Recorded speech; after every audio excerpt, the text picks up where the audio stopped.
Cool. Nice. Okay. Well, Andy, your turn. It's my turn. Oh, gosh. Okay. So I'm very excited because I'm bringing a game that one of our listeners asked in one of the episodes. I don't remember which one. I would have to go back and see. Quite a while ago now, and it's a very different game from what you were used to. It's not a platform. It's not a puzzler. It's I don't know. It's a different game altogether, and I can just say I really like it a lot because the concept is very different, and because the execution is quite good actually. And it's for the MSX. It's called Trucho, and it's a fishing game. Oh, okay. So this game is available on itch.io. I think it's I've lost the page now. Oh, here it is. No, you can get the demo for free, but otherwise it's €8.75. Oh no, it says purchase. It's a bit weird because you press download on it. Usually you have the price, but it's not written, so I don't know really. You press the download button, it gives you an $8.75 in the box, but then you can purchase for $5.26. The price what is numbers. very bizarre. Euros. Yes. €5.26. That's right. That's it. I don't know. Anyways, it doesn't cost a lot of money. I think there are physical. The thing is, I was going to put like a preamble to this. I haven't had the time to really look at games as thoroughly as I would have liked to do. Again, in this episode, that doesn't happen often, but sometimes I get too many things to do for the podcast and life, so I can only get so much info for the episode. It says it's on I think MSXcartridgeshop.com. Yeah, you can buy it for €35. Well, plus PayPal maybe we'll fees. cut my bit there, and then we can just stick you what you're saying, because I didn't have time to have a look at all. I remember there was a cartridge. Yeah. It looks really nice. It's like a cartridge and a nice box and a fish, apparently. A little fish, toy fish, and a nice map, kind of. Maybe it's a sort of manual. It looks nice packaging.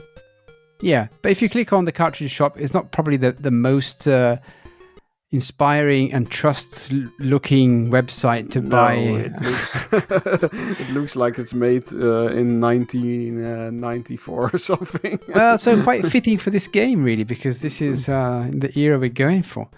But I don't even know how you order it, to be honest. It just goes to the page and then... Just go to order, and then there's how to order. Oh, and God. Okay, yeah, well, it's a bit your email address. Yeah, a bit of old school there. If you want to revisit an 80s website, there you go. I got the press kit given to me by the author. So it's sort of a demo. So I didn't have time. I didn't have even the version to look at it completely. I had the demo version, which is, I don't know how many levels, because I played 3 levels up to now.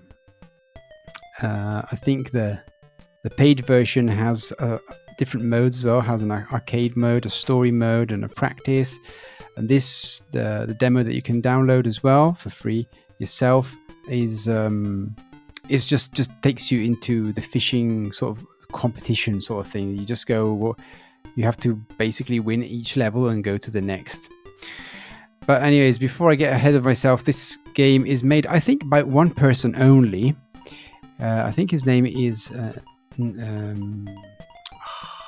hell. Sorry. Hang on, because I'm getting confused, so I need to cut this as well. If you go to more information on itch.io, it says it has 3 authors. So. No, but I don't think it is. Hang on a minute. I think it's one person. 1 second.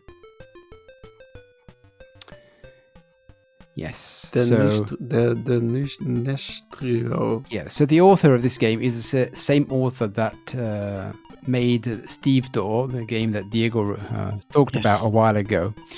And his name is Nestro, but I think he goes, I might be wrong on this, but I think he goes by other names as well. It's like on Twitter, I think he's called Nez King Nestor Sancho. Yeah, Nestor I think it's Sancho. always him. Ezra King or something, and then he goes by another name again. So I have the feeling that this is a one-man project. I tried to get in touch with him, but I was unsuccessful in doing so. So I wanted to ask him some questions in regards to the game. But yeah, not having had the opportunity to do so, I wouldn't know. But it seems like he's put himself down as 3 different names, or they're actually 3 different people. So I wouldn't know. At any rate, it's one person with multiple personalities. Yeah, Eraz King, Green Webb's Villa, and Pat another name. Morita team. No, Pat Morita team is a different group of people, isn't it? That does other. It says it is at the authors. So no, that's on the game. It says 3 different names, but it's none of them. So I don't know. Okay. It's anyway, it's a mystery. This game is a mystery, but it's a very good game, and also they market themselves as Camino with a K. Okay. So I don't know. Like Konami. Yeah, probably it's an anagram of Konami, which is quite funny. Anyway, we need to get into the nitty-gritty of this game. So this game is, as I said before, it's a bit of an odd one, an oddball, because it's nothing that we're used to, and this makes it for me already gain points immediately. The first thing that gets you hooked, in my perspective, or from my point of view at least, is hey, I did it! I did it! The best fun.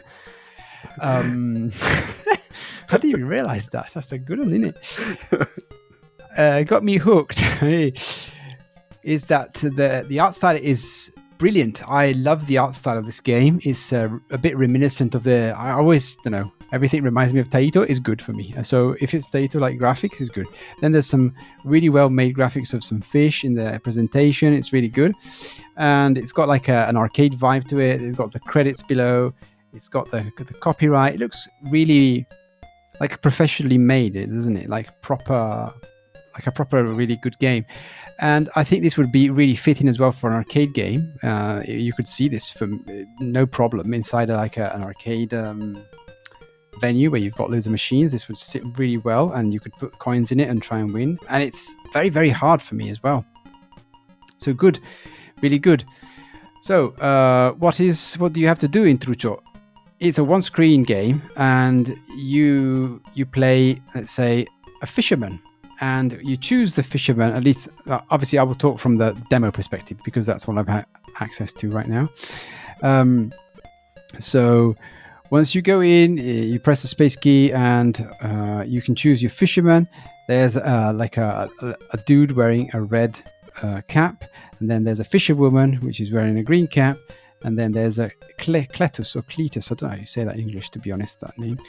And they all have different stats. So the fisherman is casting 3 out of 5, hooking 3 out of 5. There, and is a bit of a, how do you say, well-balanced starter. The fisherwoman has maybe better casting, medium hooking, and not very good reeling. While Cletus is maybe better casting, not so good hooking, but very good at reeling. And then once you've chosen your character, you choose your character. You can choose there. So this already, for me, adds quite a lot of replayability already. And again, the art is really striking. It's really well colored. It's really well drawn. It's exactly what I would expect from an arcade in the 1985, something like that. Totally something like this. Beautiful. Once you choose your character, and then you kind of go into this map. So it's a map. You have to win the competition in Pescatore Island, which means fisherman in Italian, probably in Portuguese. I think the author is Portuguese. And you start and you see like the view of where you're fishing, and you start in You start in the river, and you're inside in the water with your selected character. You can see a really lovely little background with the mountains and some trees and say the water where you fish. So you'll see at the top you've got one player, so that's your point, and we'll get to that in a little bit. You've got the high score and you get the stage you're in, and then you've got a timer that goes down. So to win this competition, you have some sort of goals that you have to reach within the time. And those goals might vary. Maybe a goal is catch 3 fish. Another goal would be probably catch some fish that weighs so much weight or so long. I think the one I saw is so long, so I don't know about the weight. But so the sum of the length of all the fishes that you fish must be over 3 meters and stuff like that. So once you've seen your goal, and I think the first goal is just to fish a fish, you have another little box below this beautiful graphics, and you can choose your line, your hook, and your bait.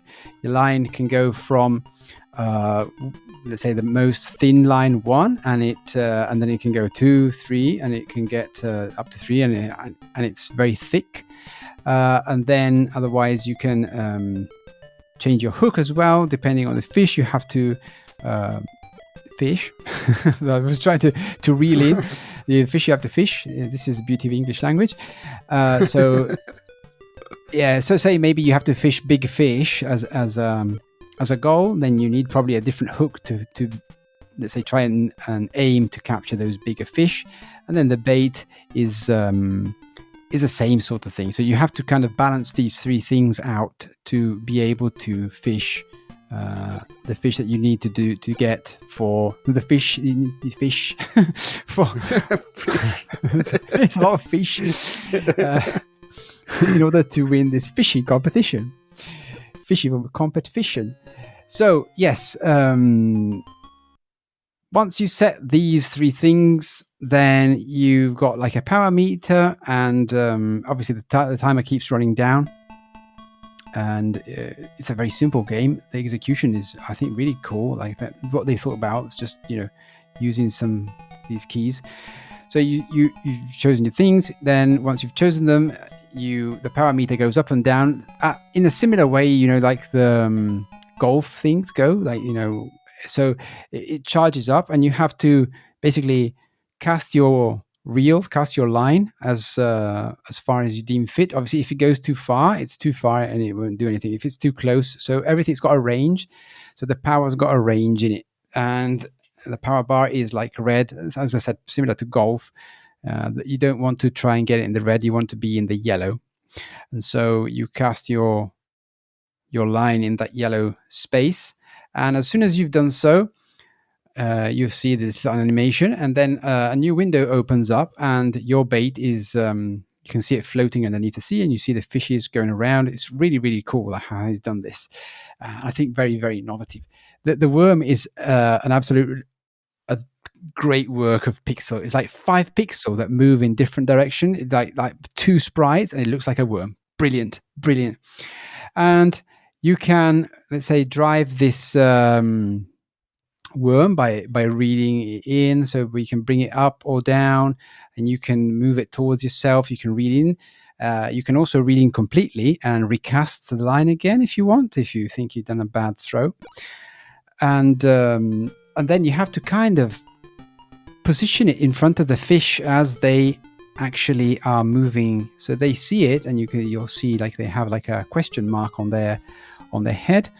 And then at a certain point, they want to, if the bait is right and it's at the right level, and it's right for them, then they will catch it and get caught into your fishing line.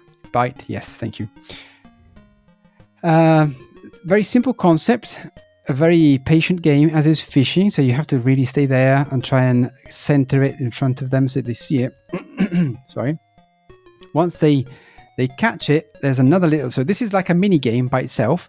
When they actually hook and bite this the bait that you've put on the line, then there's another mini game again that similarly to the golf game. You have like this indicator on the left, which this time instead of being horizontal is vertical, and you have again red zones and a yellow zone, and the aim again is to stay in the yellow zone. Now this for me was very confusing at the beginning because I did not understand what I had to do, because it seemed to be moving erratically. But thanks to Bonner79 or Retro Games Mania, as you want to call him, again, shout outs to him to every episode because he's had a go at this and tried to explain to me how it works. And then there was no real guide on that I found, so I had to really try. Even when he explained it to me, it wasn't immediately understandable. But once I got the hang of it, it's quite it's doable. So what happens is the arrow on that sort of gauge drops, and as it drops, you just have to keep it pressed while it's in the yellow zone. And when it stops going, let's say down, you release it. And then it goes slowly back up. And you have to obviously hope it doesn't go all the way up. And then it drops again. But you have to basically avoid it dropping. So if it goes too far up and it goes in the red, the line breaks. If it goes too far down, you lose the fish. He escapes, basically. And this is, it seems probably more complicated than it is explaining it rather than doing it. But when you feel it, let's say on the keyboard, you understand. And it's really, I think, well thought of in a way. As you read it towards you, because when you press spacebar, it reels it in as well. As you reel it towards you, then this indicator becomes smaller. So the space you have to maneuver to keep this indicator within the range becomes smaller, but it becomes harder. So you have to just be careful. So I managed to fish some fish incredibly. It's quite rewarding when you do it. It was really cool. So that's not easy. Well, it is. It's okay. It's okay. It's like you have to just get used to the mechanics, let's say, and how it works. Once you've got used to it, I think it's very well made. It's really very well made and really playable and a really nice little game. After this, really nice graphics. I like the graphics. Yeah, they're really cool. I think it's really inspired by Konami. They, for some reason, even if the game is totally different, at first sight, it reminded me of Konami's Track and Field, also known as Hyper Olympics. Arcade about Olympic Games. For some reason, it has that vibe. Yeah, definitely has that vibe. You're right. It reminds me of Wonder Boy. Probably also. It's the font that does it, isn't it? I call it the Taito font, but maybe it's the Konami font. I don't know. If you like, there's a sort of shopkeeper. Yes. The crocodile. It looks like a Wonder Boy. Yeah. You're right. The Wonder Boy Monster Land. Yeah. When you let's say get to the end of the level, so for example the first screen in the demo version at least, your aim is just to fish one fish, which is very easy. So for each fish you get some points. So maybe let's say one of the goals is fish 3 fish at least, right? So and you fish 4, you get more points. You get allocated some points for every fish, or for every goal that you so for every fish you catch, you get some points. Obviously, if you go over, then you get obviously more points. And those points then go in the 1-up, and those points are spent in the shop later on to buy, how do you say, increments, upgrades, there it is, upgrades for your fishing rod. I wouldn't say just rod, fishing rod. So, let's say in those upgrades, there's quite a few actually, and they're all quite interesting. So there's upgrades to make a stronger reel. So it helps with the tension, because as well, sometimes when you're putting the fish towards yourself, when you're reeling it in, the line breaks.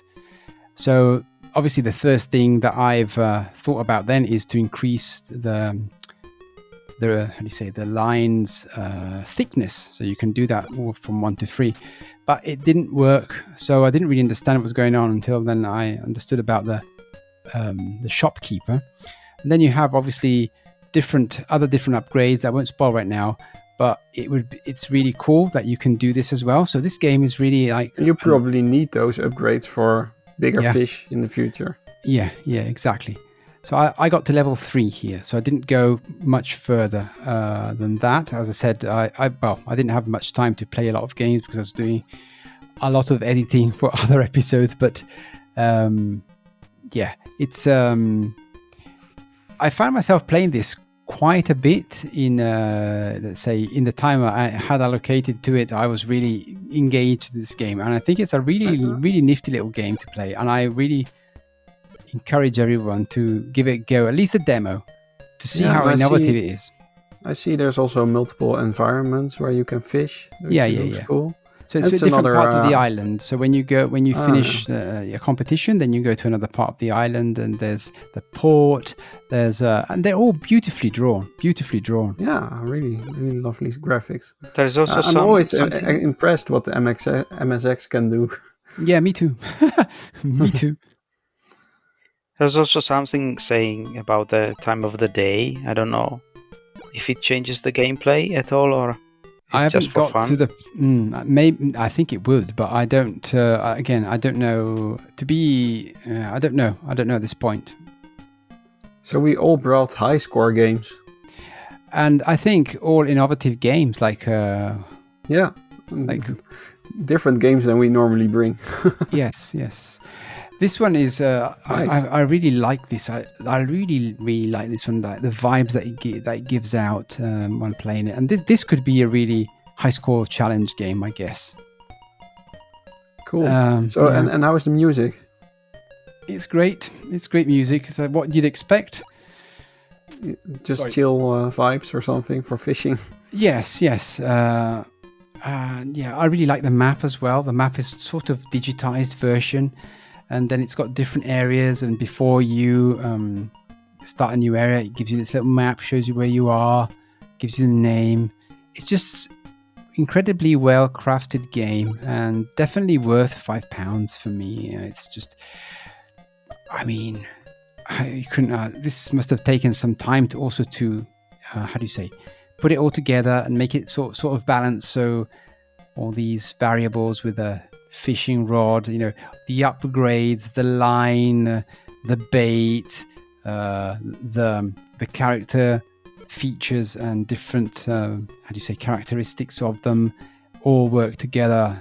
It must have been not an easy feat to pull off, but it's done very, very well. So it's funny. I see also there's a bonus stage. Did you see that as well?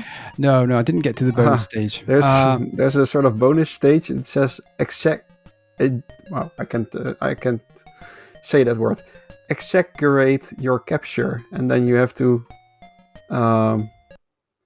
sort of move your hands to show how big your capture was. So you can widen the distance between your hands to show how big your capture was or something. Just make it. Just to, I don't know how that works, but and then you can get bonus points if you get it big, as big as possible. So you have to sort of lie about it, probably. I don't know. Yeah, like all fishermen really do, isn't it? Like a little new other mini game as well. Cool. Maybe that's in the full version. Oh yeah, I would be interested in knowing how the story mode goes. I think maybe what I'll do, because this is not really a full-fledged review, because I just played the demo. I'll see if I can get hold of the complete version. Today we'll leave it at this, and I will probably come back to this game a bit like I did with Pure Power. It was so good. This is that level for me of good and different and innovative and well crafted. So maybe we can throw a stream online or something. Would be nice as well. Yeah. Maybe that's a good idea. Yeah, because there are some little streams, but they don't show everything, and I would like to have a better look into this. My problem, unfortunately, is only the time. Yeah. Sorry, what? A deep dive. Hey, Vito, getting more British by the hour. Do you have puns in the Netherlands? Of course. All right, you could say, "Damn it, we have it," and there's another pun for you from the Netherlands. No, I don't know. Anyways, really good game. I haven't seen the full version, as I already mentioned, but I still encourage. I would still buy it. In fact, I think if I don't get hold of, so the developer is very elusive, so very hard to get hold of. But if I don't, I'll probably just get this game, and maybe we can do another little episode or something about it, maybe together, or maybe just you said a stream or something, because I think it's really worth game. it. €5.26. Well, that's we can get over it. Maybe we have to set up that Patreon. I know, but we'll see. I've got that in my to-do list. It's a lot of work, believe it or not. To set up I can imagine. So yes, and do it properly, or try to at least. So yeah, maybe that's the aim. When we can't get review copies, maybe we can use the money from the Patreon to have goes at this and stream it. Anyways, there's going to be more in the pipeline for us. But yeah, definitely if you're into the fishing game and you like fishing, this is definitely a good and innovative game. If you're not, still an innovative game. It's not like an action movie. No game, animals were harmed. Correct. Playing this. It says, it ticks all the boxes, doesn't it? All right. Cool. That's what I brought. Let's continue on onto the news. Okay.